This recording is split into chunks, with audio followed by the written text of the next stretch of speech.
যেই বিএনপি বললেন যে referendum, everybody agree, okay go for referendum. এখন রেফারেন্ডাম হয়েছে, একটা রেজাল্ট হয়েছে, সেখানে একটা প্রসেস বাতলিয়ে দেওয়া হয়েছে, এই প্রসেসে এগ্রি করে এখান থেকে উঠে এসেছেন। ট্রাস্ট ইস্যু কেন বলছি আমি, এখন আপনি অ্যাবসলিউট মেজরিটি পেয়েছেন, এবার আপনি ব্যাক দেখাচ্ছেন। That is what is bad, the গেস্টার is bad, the approach is bad. আমি যা বলছি মানে এইটা কি ওই সময় ঠিক করা ছিল, ওই সময় ঠিক করা ছিল যে পরপর দুইটা এরকম শপথ নেওয়া হবে, প্রস্তাব আসলো যে কি হবে, রেফারেন্ডাম হবে, বিএনপি ঐক্যমত্য কমিশনে এটা একদম মেনে নিয়েছিল। গণঅভ্যুত্থান হয়ে গেছে, আমরা গণঅভ্যুত্থান মানছি। তো এখন গণঅভ্যুত্থান মানছি বলে তার মানে না যে অন্তর্বর্তীকালীন সরকারকে লাইসেন্স দেওয়া হয়েছে, যেটা যখন যেটা মনে করেন সেটাকে তারা ব্যাখ্যা দিয়ে আমরা সেটা গিলে ফেলবো। জনাব চৌধুরী, আপনি জাস্ট এই জায়গাটা আমাকে একটু পরিষ্কার করবেন, বিএনপি কি সেই সংস্কার ঐক্যমত্যের সময় এইটা বলে আসছিল বা এটা জানতো যে দুইটা শপথ তাদের পরপর পড়তে হবে?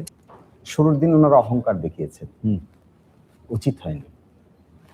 এটি যারা দেখিয়েছেন, এটা অ্যাবসলিউট মেজরিটি জুড়ে দেখিয়েছেন। এটা সকল ট্রাস্ট এবং কনফিডেন্সকে বিনষ্ট করেছে। 8 মাস ঐকমত্য কমিশনে আলোচনা হয়ে যে প্রক্রিয়া ডিটারমিন হলো, 200-র উপর সিট পাওয়ার পরে ইউটার্ন নিয়ে নিলেন। আপনাকে রাখতে হবে, রাজনৈতিক সমাজ থেকে আইনের মধ্যে রাখতে হবে। যখন হচ্ছে একটা ধরেন এনসিপি জামাত ইসলামী আর বিএনপি মিলে যদি এখন ঠিক করে আমাকে সারাপাকে আর জেসিনাকে খুন করা হবে, এখানে এটা মানতে হবে আইনের মধ্যে। আমাদের সংবিধানে তো অনুযায়ী তো একটা ইলেকশন হয়েছিল, সেই ইলেকশনটার মেয়াদ 4 বছর 5 বছর থাকার কথা ছিল, অথবা যদি আপনি সংসদ ভাঙা দেন আপনি 90 দিনের মধ্যে একটা ইলেকশন দিবেন, বা 90 আবার একটু তর্ক করে 100 দিন দেও একটা নির্দিষ্ট সীমা। সেটা তো হয় না, অলরেডি তো আমরা সংবিধান থেকে বাইরে হয়ে আসছি। এখন ওই সংবিধান থেকে বাইরে আইসা আমরা কেন এইটা করতে পারবো না?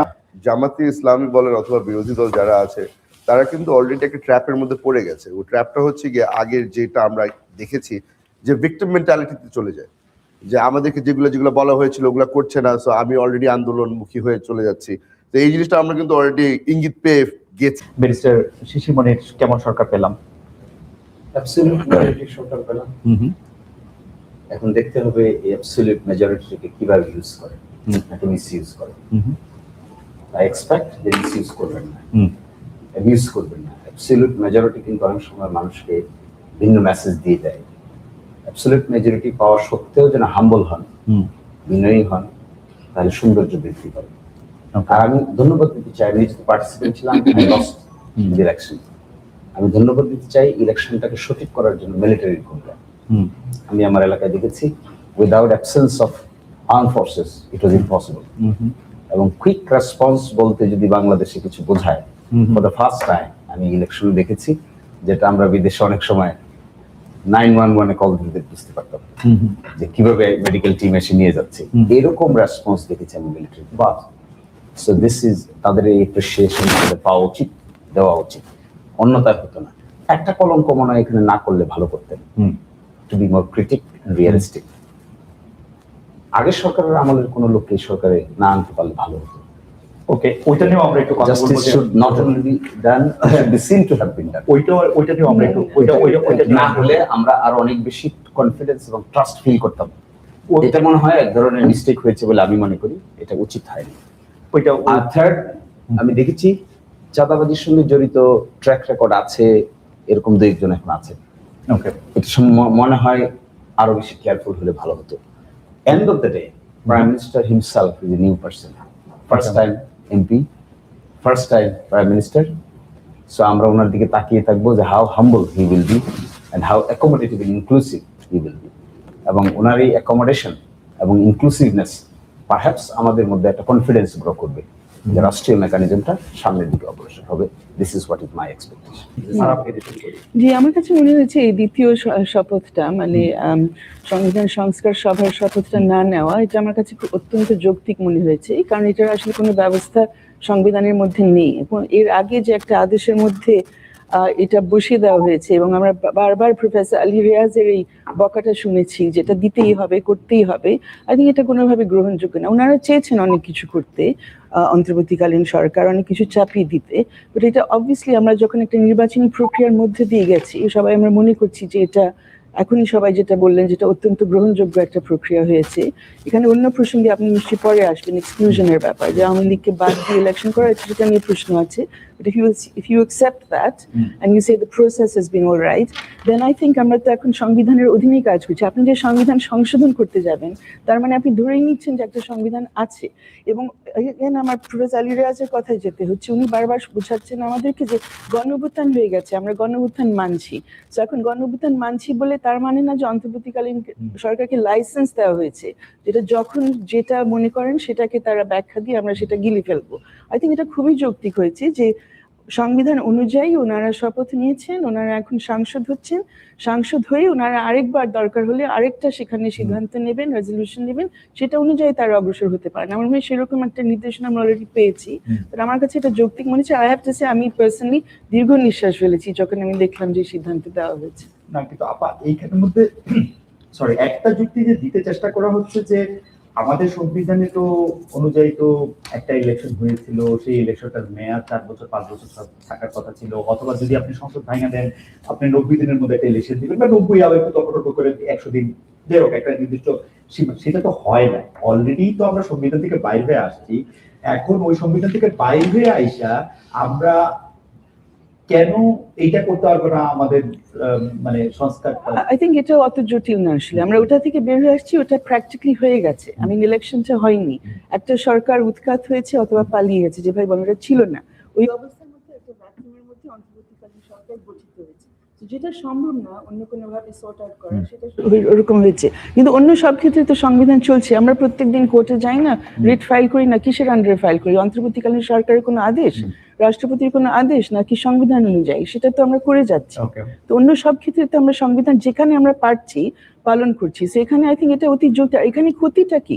ওনারা তো বলছেন না যে ওনারা কাজ করবেন না, বলছেন যে আমরা জুলাই সনদ নিয়ে অগ্রসর হব, কিন্তু আমরা নিশ্চয়ই জুলাই সনদ নিয়ে আরো কথা বলবো। কিন্তু again this is also not the case যে জুলাই সনদের সবকিছু সবার গিলতে হবে বা মানতে হবে। There are lots of points of dissent, even where there is not points of dissent, there are lots of points যেগুলো ভেগ রাখা হয়েছে। যেমন অধিকারের বিষয়টা বলা হয়েছে সম্প্রসারণ করা হবে, বাস্তবায়ন করা হবে। ডিটেলস বোঝার জন্য কিছু প্রস্তাবনা ঐক্যমত্য কমিশন দিয়ে গেছিলেন, কিন্তু ওর বাইরে আরো অনেক কিছু সম্ভব, সেগুলো নিয়ে আলোচনা হতে পারে সংসদে। সেই জন্য তো আমরা একটা সংসদ তৈরি করেছি, তাই না? এটা তো একটা জাস্ট, ইটস নট জাস্ট একটা জিনিস যে আমরা ঠিক ওনারা ঠিক ওনারা সরি মাফ করে ঠিক মাপ দিলে তো হবে না। না না কিন্তু ঠিক আছে, কিন্তু স্যার আমার কাছে মনে হচ্ছে যে সংবিধানটার মানে সংবিধানটাকে সাথে করে নিয়ে যাওয়ার জন্য এখন আমরা যতটা করতেছি ততটা করলে কি আসলে এই পুরো 1.5 বছরের শাসন অন্যান্য অনেক জিনিসই আমরা আমাদেরকে আসলে একটু প্রশ্ন করতে হবে না? মানে এটাকে আমরা সংবিধান মতো আসলে আমি ওটাই তো বলছি, যেটা একদম পারা যাচ্ছিল না, যেটা প্র্যাকটিক্যাল রিয়ালিটির জন্য আপনার অন্য কোনো অ্যারেঞ্জমেন্টে যেতে হয়েছে, সেটা করতে পারেন। কিন্তু ইন জেনারেল আমরা এই 1.5 বছর ধরে আমরা সংবিধান অনেক ক্ষেত্রে মেনেছি। কিন্তু আমার প্রশ্নটা থেকে গেল যে আমি প্রশ্নটা করি যে এটা যদি আমরা করতাম তাহলে এমন কি ক্ষতি হইতো? মানে এটা তো একটা প্রতীকী ব্যাপার না, জুলাই আন্দোলন, সেইখান থেকে একটা সংস্কার পাওয়া, সেই সংস্কারটাকে আমরা করব, বাস্তবায়ন করব, সেটার জন্য একটা শপথ না, এটা তো একটা সিম্বলিক ইয়া ছিল। আসি আবার আপনার কাছে যে আবার এই প্রশ্নটা থেকে গেল যে একটা সিম্বলিক করলে কি আমরা অনেক বিপদে পড়ে যেতাম? কি হইতো এটা? হ্যাঁ, আই থিঙ্ক এটা বিপদে পড়েছিলাম, আই থিঙ্ক দরকার ছিল না। আমি এখন যেহেতু একটা সংসদ নির্বাচিত হয়েছে, ইটস কোয়াইট ইম্পর্টেন্ট যে এটা একটা লিগাল প্রসেস, কনস্টিটিউশনাল প্রসেসের মধ্যে দিয়ে যাবে, এবং আই থিঙ্ক এটা খুবই স্বাভাবিক যে অন্তর্বর্তীকালীন সরকার যা যা করে গেছেন অনেক বিষয় কিন্তু এখন আইনগতভাবে প্রশ্নবিদ্ধ হতেই পারে, এটা অসম্ভব না। ওনাদের সামনে সিদ্ধান্ত নিতে হবে এখন যে যেই সব অধ্যাদেশগুলো করা হয়েছিল সেগুলো তারা রাটিফাই করবেন কিনা। আমরা হয়তো অনেকে বলবো যে হ্যাঁ অনেকগুলো রাটিফাই করা উচিত, অনেক ভালো কাজ হয়েছে, কিন্তু অনেক কিছু হয়তো হয়েছে যেটা ত্রুটিপূর্ণ, এবং at the end of the day এটা নির্বাচিত সরকার ছিল না, অনেক কিছু ইচ্ছা মতো করেছে। We have a right to discuss it in public, তাই না? আমরা এটা নিশ্চয়ই করব। বেশি শিশির মনে অনেক কাগজপত্র নিয়ে বসছেন, একটু যদি বলেন যে কেন আপনারা দুটো শপথ নেবেন এবং এটার আইনি। আপনি যে প্রথম কথাটা বলছেন না যে কেমন সরকার পেলাম, আমি উত্তরে বলেছিলাম যে অ্যাবসলিউট মেজরিটি সরকার পেলাম। শুরুর দিন ওনারা অহংকার দেখিয়েছেন, উচিত হয়নি। এটি যারা দেখিয়েছেন এটা অ্যাবসলিউট মেজরিটির জুড়ে দেখিয়েছেন। এটা সকল ট্রাস্ট এবং কনফিডেন্সকে বিনষ্ট করেছে। 8 মাস ঐকমত্য কমিশনে আলোচনা হয়ে যে প্রক্রিয়া ডিটারমিন হলো, 200-র উপর সিট পাওয়ার পরে ইউটার্ন নিয়ে নিলেন। This is what is mistrust. উচিত হয়নি। আপনি সবকিছুকে আইনের বেড়াজালে যেমন ফেলতে পারবেন না, সবকিছুকে আবার খালি চোখে দেখে প্লেনলিও নিতে পারবেন না। আর যে জুলাই সনদ বাস্তবায়ন আদেশ জারি হলো 13ই নভেম্বর, সেখানে স্পষ্ট করে বলে দেওয়া হলো 8-1 যে অব্যবহিত পরে যে সংসদ হবে, এই সংসদ যেদিন শপথ নিবে একই দিন সংবিধান সংস্কার সভা শপথ নেবে। এবং এটাও বলা হলো এই শপথ কে পড়াবেন, সংসদ সদস্যদেরকে যিনি শপথ পড়াবেন তিনি সংবিধান সংস্কার সভারও শপথ পড়াবেন। শিশুমণি, আমি জাস্ট একটা জিনিস একটু বলি। আপনি অহংকারের কথা বলছেন, আপনি ট্রাস্ট ইস্যুর কথা বলছেন, কিন্তু সারাপা এখানে বসে আছেন, আপনার পাশে বসে এটা বলেন। সারাপাকে যদি আপনি বলেন যে উনি বিএনপি, এটা একটা একটু এরকম অনেক আইনজীবী এরকম অনেক আইনজীবী আসলে বলতেছেন যে এটা আসলে ঠিক হতো না। ট্রাস্টের কথা যেটা আপনি বলতেছেন, আমার কেন জানি মনে হচ্ছে জামায়াত এবং এনসিপিরই আসলে ট্রাস্ট ইস্যু আছে। বিএনপি তো কখনো বলে নাই যে সংস্কারটা তারা করবে না। বিএনপি বলতেছে এটাতে আমরা দেখতে পাচ্ছি যে একটা শপথ আমি এইমাত্র নিলাম সংবিধান রক্ষা করবো, এরপর পরে আমি আরেকটা শপথ নিলাম যে সংবিধানটাকে আমরা ভাঙা চোরা শেষ করে ফেলবো। এটা তাহলে আমি সাধারণ জ্ঞান দিয়ে বুঝি যে এটা তো হওয়ার কথা না। এইটাকে আপনারা এত বড় ব্যাপার করে কেন দেখছেন? আমি উত্তর দিচ্ছি আপনাকে। জি প্লিজ। এই ভাইও ছিলেন ঐকমত্য কমিশনে, days after, right, days, months after. ওই ভাইও ছিলেন, এই ভাইও ছিলেন, আর অনেক ভাই ছিলেন, শত শত ভাই ছিলেন এই কমিশনে। নারী কিন্তু ছিলেন না। দিস ইজ অ্যানাদার রিজন আমরা অনেকে আপত্তি জানাচ্ছি, শুধু নারীরা না, যেটা আসলে কোনো ইনক্লুসিভ প্রসেস হয়নি। ওনাদের দুইজনের পক্ষে শ্রদ্ধা রেখে বলছি। কোয়েশ্চেনটা আসছিল কিন্তু বিএনপি যখন প্রসেসটা ইমপ্লিমেন্টেশন প্রসেস কি হবে, 5টা প্রসেসে আমাদেরকে টিক চিহ্ন দিতে বললেন। তার মধ্যে বিএনপি শেষ পর্যন্ত বললেন লেটস গো ফর রেফারেন্ডাম। কিভাবে কি বলবেন? যেই বিএনপি বললেন যে referendum, everybody agreed, okay go for referendum. এখন রেফারেন্ডাম হয়েছে, একটা রেজাল্ট হয়েছে, সেখানে একটা প্রসেস বাতিয়ে দেওয়া হয়েছে, এই প্রসেসে এগ্রি করে এখান থেকে উঠে এসেছেন। ট্রাস্ট ইস্যু কেন বলছি আমি?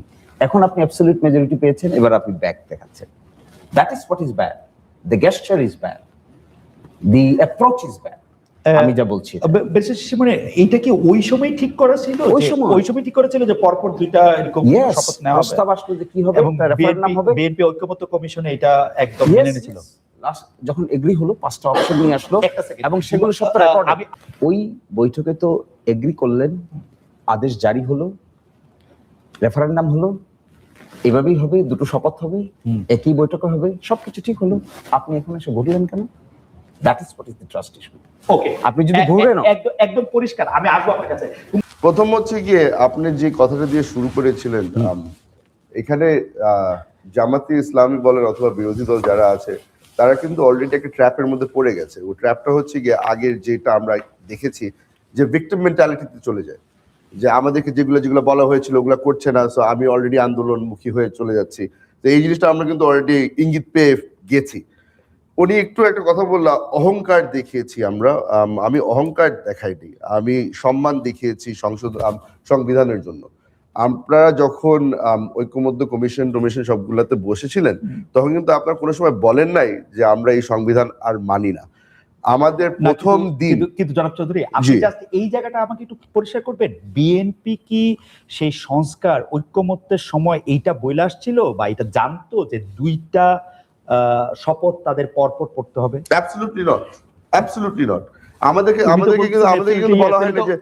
কিন্তু বলা হয় না যে দুইটা শপথ আমাদের পড়াপড়ি অন দ্য ফার্স্ট ডে পড়তে হবে। আমি as a member of parliament আমি এটা আপনাদের বলে দিতে পারি যে আমি প্রথমবার সংসদে ঢুকে গিয়ে দেখলাম যে আমাদেরকে দুটো কাগজ দেওয়া হচ্ছে। আমাকে কিন্তু আগে তো জানানো হয়নি যে আমার এখানে দুটো শপথ নিতে হবে। পার্টি হয়তো জানতো, পার্টি আমাদের সংসদ সদস্যদেরকে কিন্তু বলা হয়। And on top of that, এখানে সংবিধান does not allow a second শপথ বিফোর আপনি সংসদে যাচ্ছেন না, সংসদের থেকে কোনো ধরনের যাই। কারণ হাসান সাহেব ভাই ওখানে ছিলেন, একটা সেকেন্ডের জন্য যায়। আর জেসিন, আমি একটা অনুরোধ করবো, আপনি যদি দেখতেছেন একটু দেখেন তো যে এইটা আমরাও জানতাম কিনা, মানে এটা খবরের কাগজে আসছিল কিনা দুইটা শপথ করতে হবে। আপনি হঠাৎ করে যখন সাংবিধানিক আদেশটা আসলো সেই সময়টাতে আমরা আমার কাছে কেন জানি মনে হচ্ছিল আমি এটা জানতাম না যে হাসান সাহেব ভাই আপনি যদি বলেন আপনি ওখানে ছিলেন। কোন জিনিসটাকে এটা তো অনেক লম্বা পার, আমি সংক্ষেপে বলি যে আমাদের মধ্যে দুই রকমের সমস্যা হচ্ছে। একটা সমস্যা হচ্ছে আমরা রাজনৈতিক দলগুলো অনেকগুলো বিষয়ে পুরো একমত হইতে পারিনি। আবার এটার জন্য যতটা সময় নিয়ে আলোচনাগুলি শেষ করা দরকার ছিল, অনেক রাজনৈতিক দল সেগুলি আসলে এই সময়টা নিতে চায় না। তাতে যেটা হয়েছে, যেমন ধরেন পদ্ধতির প্রশ্নটা, হুম। সংস্কার কমিশনে আসলে সংস্কার নিয়ে যখন আলাপ হচ্ছে, তখন আমি দুইবার এটা আসলে আমি খুবই কম কথা বলছি ওইখানে, কিন্তু আমি দুইবার ওই জায়গাটা তোলার চেষ্টা করছি যে পদ্ধতি খুব গুরুত্বপূর্ণ একটা বিষয় হয়ে আসবে, পদ্ধতি প্রশ্নটা আলোচনা হওয়া দরকার। ঐকমত্য কমিশন প্রথম দিকে পদ্ধতি বিষয়ে কোনো আলোচনা না করেই ঐকমত্যের জায়গাগুলি নোট অফ ডিসেন্ট সহ শেষ করছে। সেখানে আমি বলছিলাম নোট অফ ডিসেন্টের ক্ষেত্রে দুইটা সমস্যা ছিল।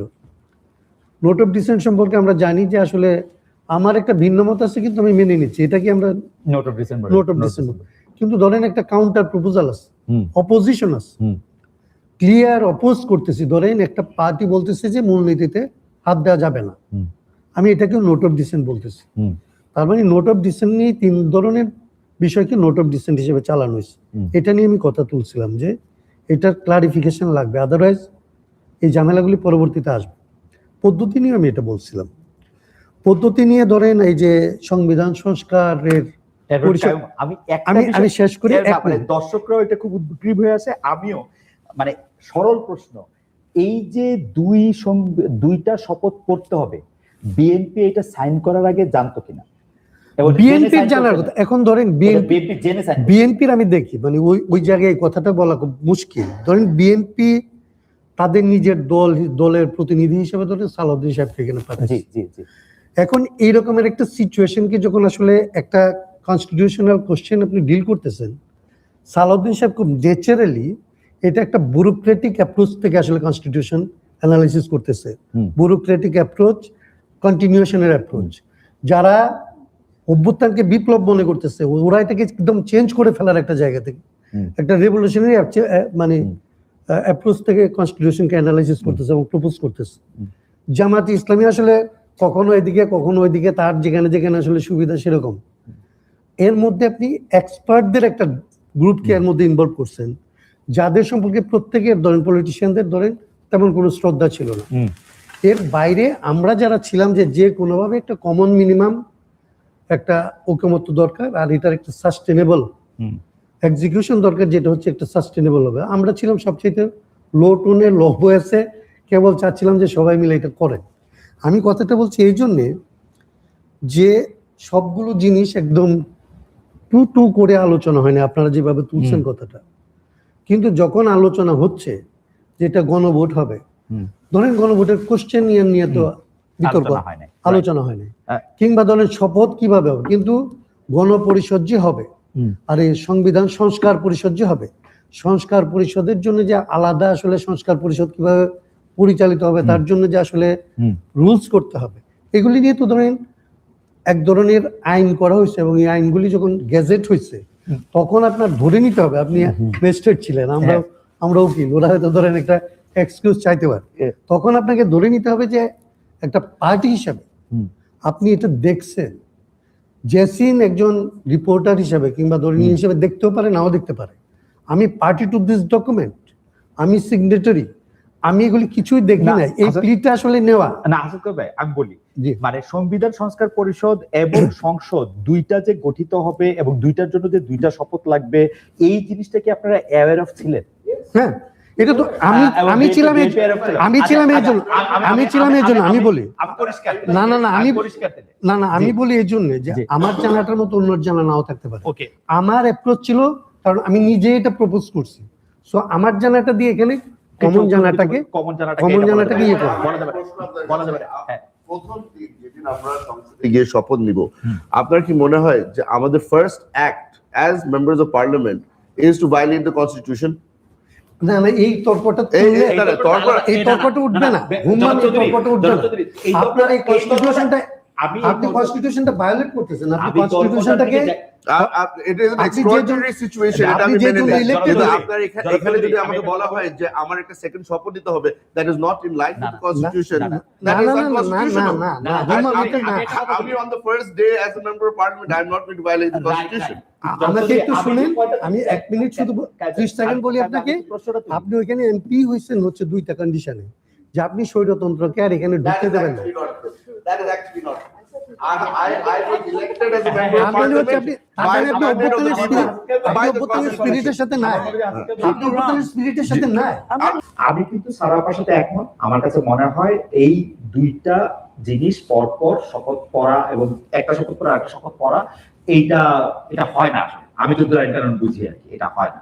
কিন্তু মুশকিল হইলো হাসান কায়ুম ভাইয়ের কথা যদি ধরে নেই, এটা যে এরকমটা হবে এইটা বিএনপি জানতো এবং বিএনপি জানি না এটা সাইন করে আসছে। Is it true Huma? I had absolutely no idea That's really till good. the moment I saw the piece of paper in the file. এটা আমাদেরকে কোনোভাবে বলা হয় নাই, and আমি ওইখানে গিয়েছিলাম টু আপহোল্ড দ্য কনস্টিটিউশন। আমি যতদূর কনস্টিটিউশন বুঝি এখানে কিন্তু ওই সুযোগ নাই যে আপনি দুইটা শপথ নেবেন। আচ্ছা ঠিক আছে হুমা, ধন্যবাদ। আমি একটু আর এখানে খালেদ ভাই আরেকটা জিনিস বলে দিই, হ্যাঁ। আমাদের এখন একটা বড় সমস্যা হয়ে গেছে যে অনেক মানুষ মানে আজকে সংবিধানটাকে মেনে নিচ্ছি, কালকে মানবো না। ওকে ঠিক আছে, আমরা আসতেছি এদিকে। হাসান নাসির, আমার মনে হয় ওই জুলাই সনদের যে প্রথম যে বিষয়টি যে নারী প্রার্থীর ব্যাপারে এনসিপি 5% পূরণ করেছে, 5% থেকে বেশি জেসিনের প্রশ্নটা ছিল জামাতের কাছে। আমাদের ব্যাপারটা আমি এনসিপি প্রতিনিধি হিসেবে কথাটা এখানে বলতে আসছি। এনসিপি ছিল অনেক আমরা দিই, আমরা এনসিপি প্রার্থী দিছি। জি। আর আমরা চেষ্টা করছি আরো বেশি দেওয়ার জন্য। আমরা এই ক্ষেত্রে 20% এর প্রপোজাল দিয়েছিলাম, যাতে 20% নারী হওয়া দরকার। সেই ক্ষেত্রে বিএনপিও রাজি হয় নাই, জামাত ইসলামীও রাজি হয় নাই। বিষয়গুলোকে সাইডে রেখে আমি যদি জুলাই সনদের ব্যাপারটাই আসি, আসলে ধরুন হচ্ছে আমরা যদি আজকে বসে যদি এখানে আইনি ব্যাখ্যা সংবিধানে ব্যাখ্যা করি, তাহলে বাংলাদেশে আসলে অভ্যুত্থানটাকে আমরা এখন আমরা পাচ্ছি না, আমরা একটা মানে সাংবিধানিক ভাবে নির্বাচিত সরকারকে হুদাই কোনো আক্রমণ করে না না জনাব হান্নান মাসুদ, ওই ব্যাপারটা কিন্তু আমাকে ওই ব্যাপারটা করতেই তো সারা ব্যাংকে স্পষ্ট করতে এটা কিন্তু আমি সারা সংবিধান অনেক ক্ষেত্রে মেনেছি, সব ক্ষেত্রে মানিনি। ওকে, অনেক ক্ষেত্রে মেনেছি এবং অনেক ক্ষেত্রে সব ক্ষেত্রে মানি নাই, মানে হচ্ছে সব ক্ষেত্রে না মানলেও যে সমস্যা নাই, সেটা যদি লিগেসি দিয়ে নিয়ে আসা যায় চাইলে সেটা সম্ভব। আমরা কি আসলে কি একটা কাজম সৃষ্টি করতে চাচ্ছি নাকি আর একটা ইউনিটি সৃষ্টি করতে চাচ্ছি, এটা হচ্ছে সবচেয়ে বড় কোশ্চেন আমার কাছে। আমার যখন হচ্ছে গণভোটে যাচ্ছে, গণভোটের আদেশ হলো, বিএনপি গণভোটের আদেশের ক্ষেত্রে কয়েকটা পয়েন্টে বিরোধিতা করছে এই আদেশের সাথে, যে সেই পয়েন্টটা মেইনলি ছিল হচ্ছে নোট অফ ডিসেন্টটা বাদ দিয়ে কেন হচ্ছে আদেশটা করা, মানে অনেকগুলো বিষয় বিএনপি নোট অফ ডিসেন্ট ছিল, সেই বিষয়গুলো আপনি কি আবার একটু কথাকে অনুমতি দিবেন? তাহলে আমি একটু কই, জিনিসটা হলো, প্রশ্নটা হলো আপনারা কি এই ব্যাপারটা, আমার মনে হয় এই ব্যাপারটা আইনজীবীদের সাথে চেক করছেন যে আপনি একটা শপথ নিলেন? না না আমি একটু শেষ করতে দেন, আমাকে শেষ করতে দিলে ভালো হচ্ছে। আমি পলিটিক্যাল পার্টি, আমি রাজনৈতিক দল এবং হচ্ছে এই দেশের মানুষের প্রতিনিধিত্ব করি। বিএনপি একটা অংশের প্রতিনিধিত্ব করে, জামাত ইসলামী একটা অংশের প্রতিনিধিত্ব করে, সবাই মিলে বসে রাজনৈতিক সমঝোতায় আসছে। আপনি রাজনৈতিক সমঝোতাকে আইন দিয়ে যদি বাইন্ডিং করতে চান, সংবিধান দিয়ে বাইন্ডিং করতে চান, রাজনৈতিক সমঝোতা টিকবে না। রাজনৈতিক সমঝোতাই তখন হয়, তখনই রাজনৈতিক ভাবে সবাই মিলে একটা জায়গায় এসে গুরুত্ব হতে হয়, যেটা হচ্ছে সংবিধানের ব্যাপারে বা হচ্ছে আইনের ব্যাপারে তাদের মধ্যে একটা আপনি আপনার কথা শুনতে পাইলেন কিনা? মানে যে রাজনৈতিক সমঝোতাকে আপনি আইন দিয়ে বাইন্ডিং করবেন, আপনি সবসময় রাজনৈতিক সমঝোতা অবশ্যই আইনের ঊর্ধ্বে আপনাকে রাখতে হবে। রাজনৈতিক সমঝোতাকে আইনের ঊর্ধ্বে রাখতে হবে। যখন হচ্ছে একটা ধরেন এনসিপি জামাত ইসলামী আর বিএনপি মিলে যদি এখন ঠিক করে আমাকে সারা পাকে আর জেসিনা পাকে খুন করা হবে, এখানে এটা মানতে হবে আইনের ঊর্ধ্বে থেকে। না না সকল রাজনৈতিক দল, আমি সমঝোতা করলেন যে এটা যখন ব্যক্তিগত ইয়ে করতে, আমি ন্যাশনাল ইউনিটি, ন্যাশনালি আপনি ঠিক করলেন যে কুমিল্লা, নোয়াখালী আর ফরিদপুরকে আপনি এখন বোম্বের হয়ে দিবেন, ন্যাশনালি ঠিক করছেন না? এটা তো আপনি এইভাবে হাইপোথেসিস, আচ্ছা ঠিক আছে,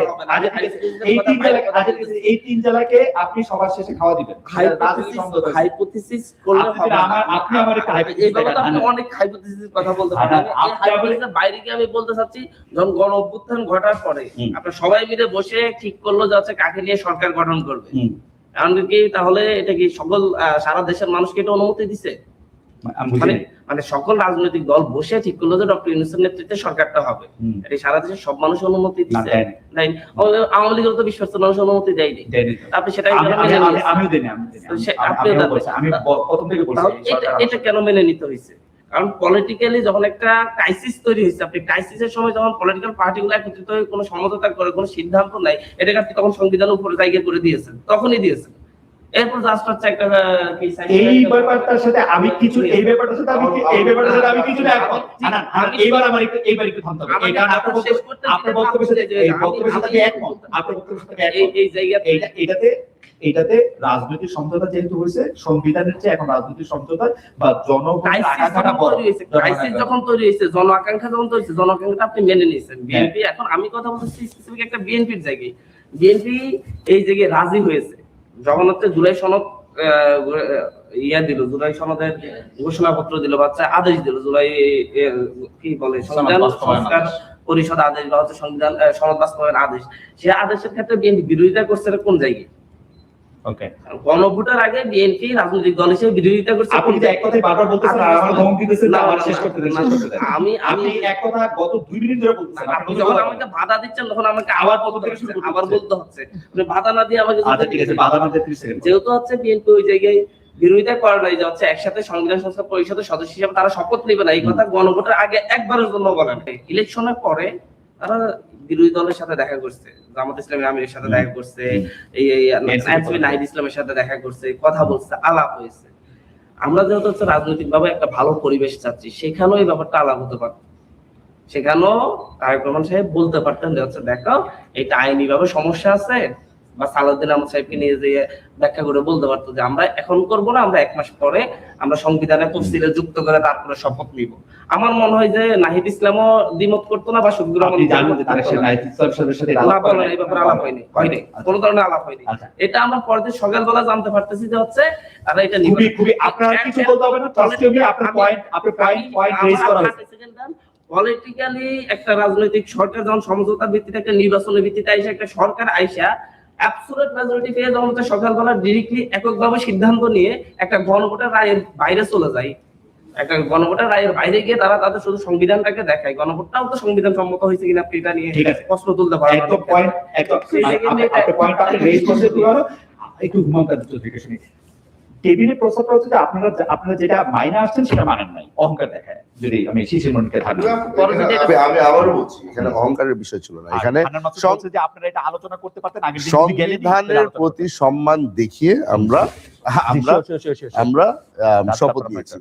এবং এটাও একটু বলে রাখি, কাইম ভাই যেটা বললো যে against the spirit of July, আমি একটু বলে রাখি যে আমরা কিন্তু অলরেডি সিদ্ধান্ত নিয়েছি যে সংসদ শুরু হয়ে যাওয়ার সাথে সাথে ফার্স্ট সেশনের মধ্যে কিন্তু আমরা জুলাই চার্টার নিয়ে আমরা আলাপ করব, এবং আমরা ইমপ্লিমেন্টেশন কেমনি করে করা হবে ওটা নিয়েও আলাপ করব। তো এখানে going against the spirit of July বলে কোনো প্রশ্নই উঠে না।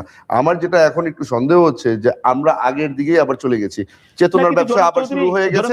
একটা কথা তো ছিল যে ভাবিতে উচিত ছিল প্রতিজ্ঞা, যখন আপনারা এটা যাই না তখন কেন বললেন না? আমরা তো বারবার করে নোট অফ ডিসেন্ট দিয়েছি।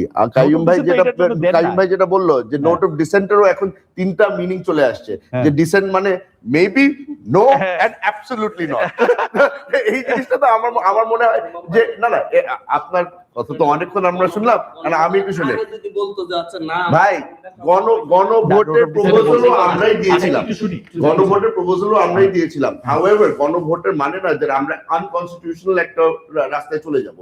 তা এই জিনিসটা আমি আবারও বলছি, গতকালকে সরকার গঠন হয়েছে, গতকালকে আমাদের সিদ্ধান্ত হয়েছে যে আমরা সই করবো না, হাউএভার এই জিনিসটা আমরা সংসদে নিয়ে আসব। আপনারা যদি মনে করে থাকেন যে এখানে কোনো গণভোট ওভাররাইডস এভরিথিং এলস, তাহলে তো সংসদেরও কোনো দরকার হয় না। এইটা একটু আপনারা বলেন, এইরকম একটা লম্বা ঝগড়া আমরা চাই না, কিন্তু ঝগড়া করে এটা সমাধান করে ফেলতে পারলে ভালো।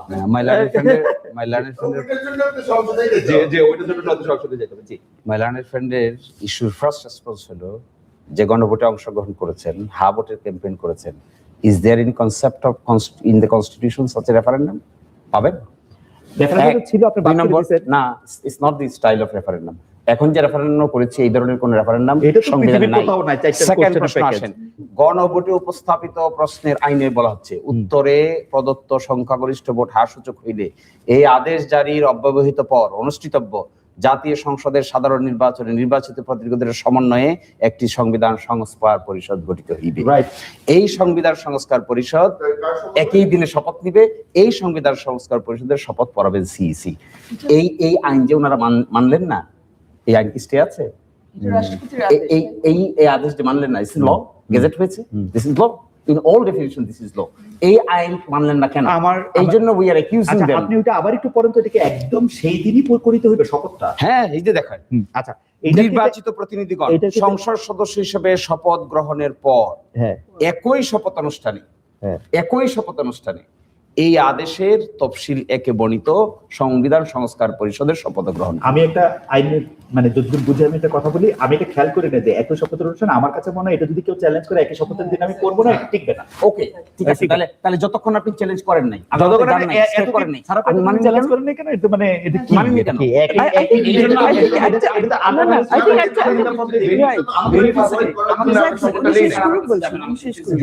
ঠিক আছে, এই আইন এক্সিস্টিং ল, এক্সিস্টিং ল যতক্ষণ পর্যন্ত আনকনস্টিটিউশনাল না হইছে, আমি আপনি মানেন না কেন?